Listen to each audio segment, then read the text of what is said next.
Saudara-saudara sekalian, selamat berjumpa kembali pada Renungan Singkat GKI Cimahi siang hari ini. Tema renungan kita adalah cara bijak menghadapi pergumulan hidup. Saudara-saudara sekalian, bagaimana seharusnya menghadapi keterpurukan kita masa pandemik yang berkepanjangan ini? Sebelumnya, mari kita bersatu di dalam doa.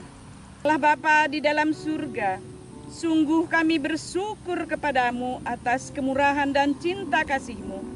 Telah Engkau nyatakan kepada kami sampai siang hari ini dengan kekuatan, kesehatan, dan kebaikan dari Tuhan. Saat ini ya Bapa, kami mau dengarkan firman-Mu. Urapi setiap kami ya Bapa, agar kami dapat mengerti apa kehendak Tuhan kepada kami. Dalam nama Yesus kami berdoa. Amin. Firman Tuhan untuk bahan renungan kita diambil dari 2 Tawarikh 15 ayat 7. Tetapi kamu ini kuatkanlah hatimu, jangan lemah semangatmu, karena ada upah untuk usahamu. Saudara-saudari, Tuhan memberikan setiap manusia akal budi dan kehendak bebas untuk memilih dan menentukan apa saja yang mereka kerjakan. Namun manusia sering tidak peka terhadap suara Tuhan. Mereka salah untuk memutuskan suatu hal dalam hidup mereka yang tidak sesuai dengan kehendak Tuhan.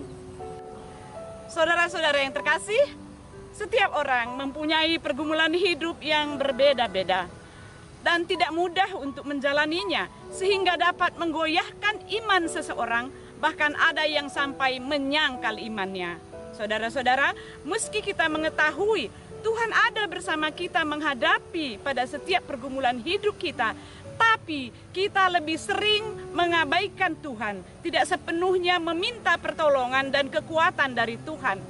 Kita merasa kita bisa mencari jalan keluarnya sendiri, tapi kita gagal.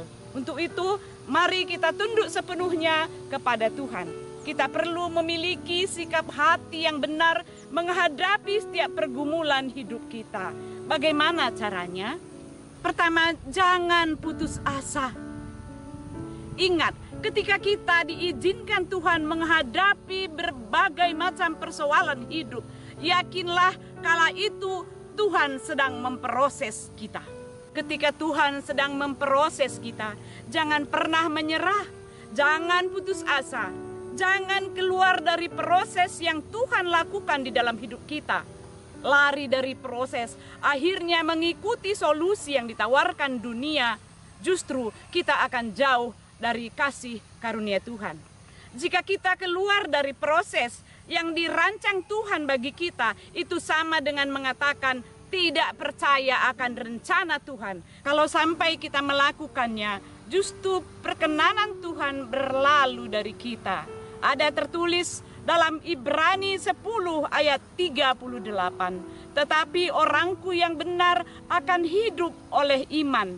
Apabila ia mengundurkan diri, maka aku tidak berkenan kepadanya. Berikutnya, sadar bahwa Tuhan lebih dari masalah kita.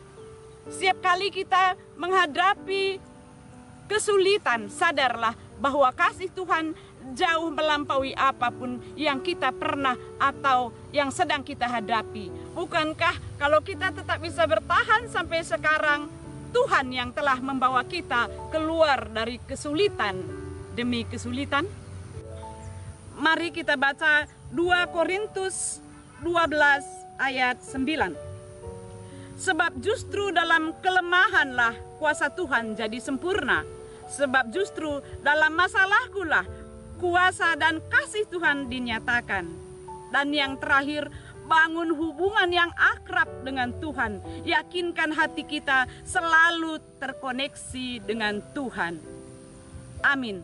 Tuhan memberkati kita semua. Terima kasih.